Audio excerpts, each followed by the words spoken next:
आप देख रहे हैं हमारा खास कार्यक्रम रहस्य, और आज हम आपको रहस्य में एक धार्मिक कथा की धरती पर ले चलेंगे। ये एक ऐसी जगह है जहां देवों के प्रथम देव श्री गणेश का एक दांत गिरा था और वो एक दंत कहलाए थे।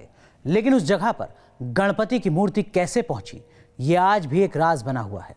नमस्कार। अब आगे कितना दूर जाना है, एक बार फिर से आप हमें बता दीजिए कि यहाँ से कितना? 5 किलोमीटर जी।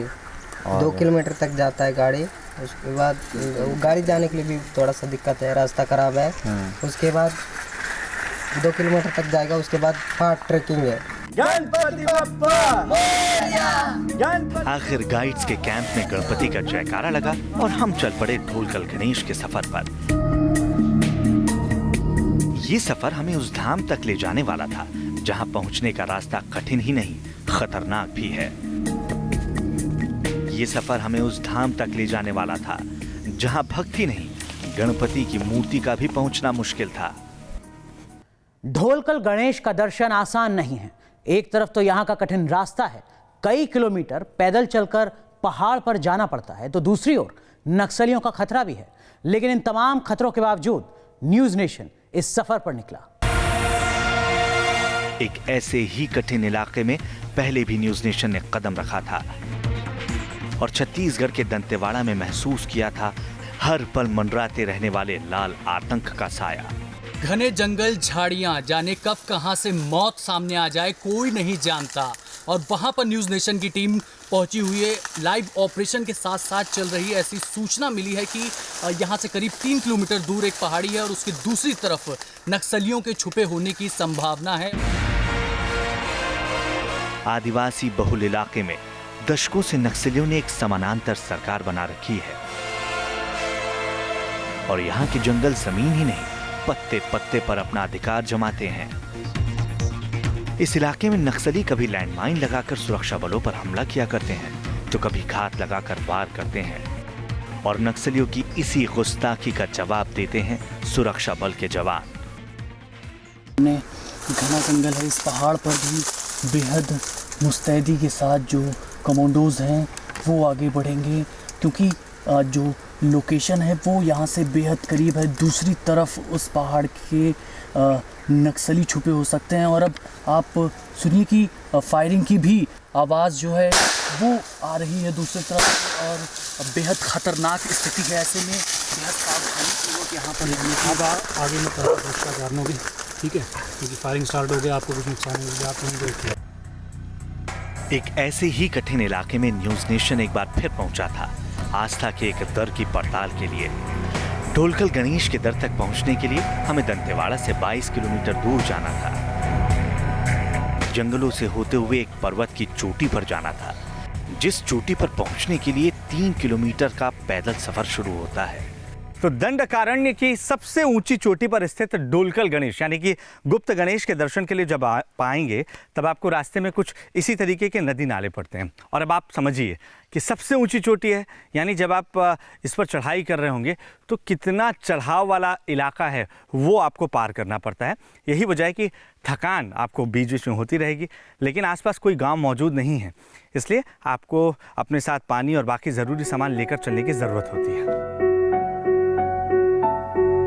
गणपति के दर तक जाने वाला ये रास्ता कुदरत की दी हुई नेमतों से भरा पड़ा है,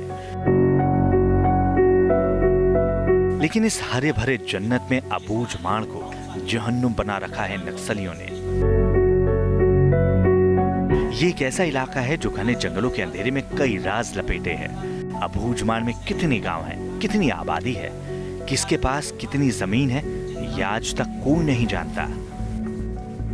बस्तर के 4000 वर्ग किलोमीटर में फैले नारायणपुर जिले में अबूझ माड़ में कोई भी दाखिल नहीं हो पाया।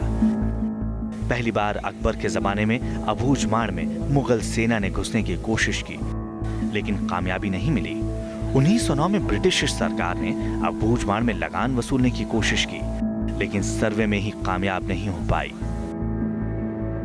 आदम युग में जी रहे ऐसे ही आदिवासी इलाके में 80 के दशक में माओवादियों ने घुसपैठ की और इसे अपना ठिकाना बना लिया।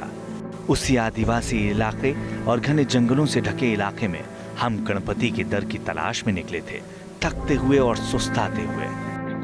बस्तर जिला जो आदिवासी पीला मैं बस्तर जिला छु आदिवासी पीला बैला डीला बैला डीला बैला डीला बैला डीला मैं बस्तर जिला छु आदिवासी पीला मैं बस्तर जिला छु आदिवासी पेला, यानी बस्तर जिले के हम आदिवासी बच्चे जो आपकी शरण में आए हैं मां दंतेश्वरी के लिए। ये एक लोकगीत है जो आपने सुना है। छत्तीसगढ़ के इन जंगलों में चलते चलते जिला बदल गया। हम दंतेवाड़ा से बीजापुर में दाखिल हो गए। जिस जिले में दाखिल होने से पहले एक पत्थर पर पत्ते फेंकने की परंपरा है। जब आप फरसपाल से ढोलकल गणेश के दर्शन के लिए निकलेंगे, ट्रैक करते हुए आपको रास्ते में कुछ पत्थरों का ढेर नजर आएगा। अब मान्यता यह है कि इन पत्थरों पर या तो आप पत्थर या पत्तियां चढ़ाते हैं। अब देखिए ये क्यों चढ़ाते हैं वो हम आपको बताएं, उससे पहले आपको बता दें कि हम अभी दंतेवाड़ा में थे, एक कदम पीछे और एक कदम आगे करते ही हम पहुंच चुके हैं बीजापुर में। यानी एक तरीके से मार्किंग की गई है कि वो दूसरा ज़िला है और ये दूसरा ज़िला है। ये मार्किंग बेशक सरकार की तरफ से 2007 में की गई है। हमारे साथ जो हीरा हैं वो हमें ये बता रहे थे कि ये राजा के तरीके से या राजा की तरफ से शुरू किया गया था कि आप यहाँ पर पत्थर चढ़ाइए क्योंकि वहाँ दूसरा गांव है, यहाँ दूसरा गांव है। सर पत्ती इसलिए चढ़ाते हैं, हम दूसरा गांव प्रवेश कर रहे हैं और हम शुद्ध होके वो गांव प्रवेश करें। कठिन रास्तों से हम पहुंचे ढोलकल गणेश। एक पर्वत की चोटी पर रखी है भगवान गणेश की प्रतिमा जो खुद में कई सवाल खड़े करती है। सवाल ये कि आखिर ये प्रतिमा यहां तक पहुंची कैसे और इतनी ऊंची चोटी पर ये धाम बनाने की सोची किसने। भगवान श्री गणेश के ऊपर जब फरसे से परशुराम जी ने वार किया तो उनका एक दांत टूट गया और वो एक दंत बन गए। लेकिन फरसा जहां गिरा था वो जगह फरसपाल के नाम से जानी जाती है। और आपको ये बता दें कि यहाँ ये मान्यता है कि वो फरसा लोहे का था। यही वजह है कि जितने भी पहाड़ यहाँ पर पाए जाते हैं वो पहाड़ लोहे के हो चुके हैं। यानी कि गणेश जी जिस पहाड़ पर स्थित हैं ढोलकल में, वो पहाड़ भी पत्थर का बना हुआ है। और आप देखिए यहाँ जो पत्थर मिलता है उसे जब आप घिसकर देखेंगे तो वो अपने साथ लाल रंग छोड़ता जाता है, जो अपने आप में पुष्टि करता है कि यहाँ आयरन की अधिकता इन पत्थरों में पाई जाती है। माना जाता है कि इस कथा का ग्राउंड जीरो है छत्तीसगढ़ का दंतेवाड़ा, जहां कदम कदम पर एक दंत की कथा मिलती है। तो एक दंत की ये मूर्ति भी बहुत कुछ कहती है, जिस धाम से सदियों तक लोग अनजान रहे। प्रतिमा के ऊपर की ओर दाएं हाथ में एक फरसा दिखता है, नीचे दाएं हाथ में अभय अक्षमाला दिखती है, तो नीचे बाएं हाथ में मोदक। गणपति की यह मंगल मूर्ति आयुध रूप में दिखती है। तो बस्तर क्षेत्र में इस तरह की मूर्ति कहीं पर भी नहीं मिलती। लेकिन जिस जगह पर मंगल मूर्ति मिलती है वहां उसका मौजूद होना खुद में हैरान करता है। समुद्र तल से 4000 फीट की ऊंचाई पर है। चारों ओर व्यू देखिए आप, आसपास कोई पहाड़ आपको नजर नहीं आएगा, सिर्फ खाई और हरे भरे पेड़ आपको नजर आएंगे। और यही वजह है कि ये व्यू जो है वो और इस जगह को खास बनाता है। तो आखिर गणपति की ये मूर्ति यहाँ पर लाई गई होगी या यहीं पर बनाई गई होगी? आखिर गजानन की ये मंगल मूर्ति पहले से ही पर्वत की चोटी पर रही होगी या कुदरत ने पर्वत को तराश दिया होगा? गणपति की ये मंगल मूर्ति एक बार नक्सलियों के भी निशाने पर आई, लेकिन ड्रोन से गणपति की तलाश हुई और 56 टुकड़ों में मूर्ति को जोड़ा गया। आपको बताते हैं क्या है इसकी वजह।